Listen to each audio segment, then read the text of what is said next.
Então, essa pergunta da colega sobre o objeto A, então, o nó borromeano não se constitui a partir do objeto A. Bom, então, claro que isso é uma coisa que provavelmente várias pessoas ouviram. É uma coisa que é muito falado isso. É uma coisa até que eu pensei durante muito tempo, antes de trabalhar rigorosamente essas questões.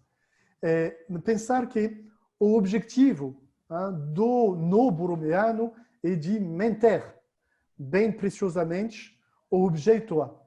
E a gente pode entender essa ideia, porque quando a gente vai olhar um entrelaço borromeano clássico, feito de 3 nós triviais, bom, a gente tem isso, esse espaço bem no meio, é bem perceptível, bem óbvio, que nós temos o A bem aqui. Então, de uma maneira um pouco espontânea, a gente pode se dizer que o objetivo desse nó é de guardar a característica borromeana, de guardar essa cara bem bonitinha para manter o centro bem preservado. Bom, e uma leitura que a gente pode entender, porque intuitivamente faz sentido, aparentemente. Mas eu não concordo, na verdade, hoje com essa ideia. Eu não concordo teoricamente e também na clínica. Para mim, isso não faz muito sentido mais, essa ideia. O que acontece é que nós testamos no campo da topologia. Então, no campo da topologia, não tem nenhuma hierarquia.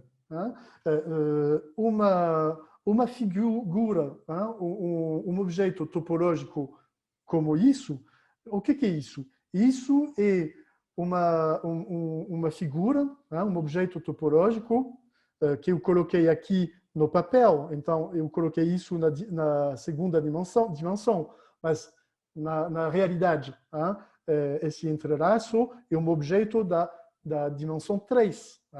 Então, é um objeto topológico da dimensão 3, que, na verdade, é um conjunto, é uma dialética de, vamos dizer, de uma maneira muito simples, de territórios e de fronteiras. Tem aqui territórios, isso é um território, aqui é um território, um outro território. Territórios e fronteiras. Esse território aqui tem, nesse desenho, 3 fronteiras. Estou falando de fronteiras e de território. Mais tarde, quando a gente vai desenvolver mais essas questões, a gente vai ver que tem subtilezas, que todos os territórios não vão se nomear territórios, que todas as fronteiras não são iguais, que tem fronteiras diferentes. Isso é todo o mundo mágico e incrível da topologia. Questões que a gente vai precisar desenvolver, porque são questões cruciais na clínica. No uso que a gente faz do nó, são questões cruciais. Então, nesse jogo, nessa dialética entre territórios e fronteiras, não tem um território ou uma fronteira que tem uma superioridade. A gente não está nesse lugar de um território que teria uma superioridade sobre os outros. Então, a gente não pode, quando nós estamos trabalhando com os nós não podemos ter, é um neologismo meu de agora, uma visão centrista. Como a gente teria...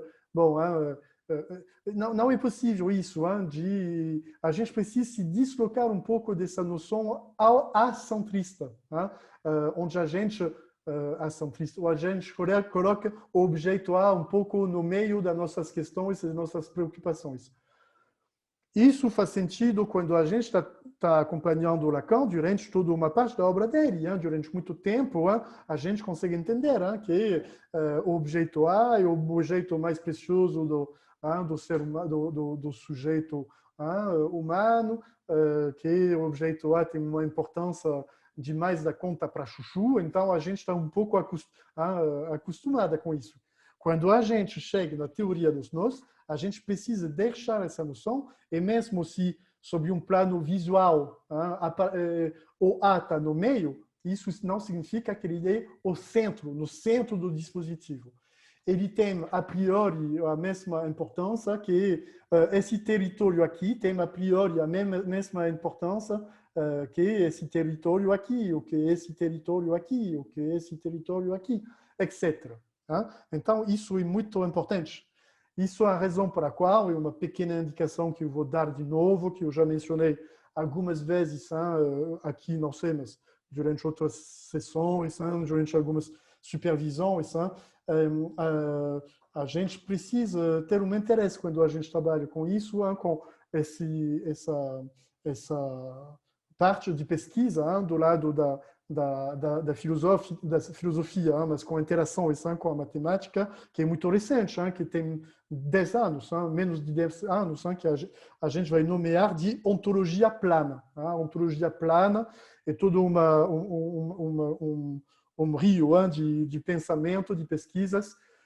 Tem essa dialética entre a matemática e a filosofia, que ajuda a gente para pensar também essa questão. Ontologia plana significa que não tem hierarquia, não tem entre as coisas, nessa onda de trabalho da ontologia plana, tem esse tríptico, o que é uma coisa, o que é um objeto, o que é uma forma. Então, tem essa dialética e, na verdade, as coisas não vão ter nenhuma hierarquia, ontologicamente falando. Então, quando a gente trabalha aqui com esse negócio, também a gente não tem vamos dizer, uma hierarquia ontológica entre esses espaços, entre esses territórios ou fronteiras. A gente está nessa lógica plana, sem hierarquia. Bom, isso me parece super importante. Então, o objeto A, quando tem esse entrelaço feito, o entrelaço borromeano ou não borromeano, o entrelaço não vai se constituir em volta do objeto A, ou para o objeto A, ou por o objeto A, ou através do objeto A. Não, o objeto A ele pode ser presente. A gente vai ver a partir da pergunta da primeira pessoa, da primeira pergunta, que o objeto A pode desaparecer de um dispositivo dessa, desaparecer entre aspas. A gente vai ver isso em breve.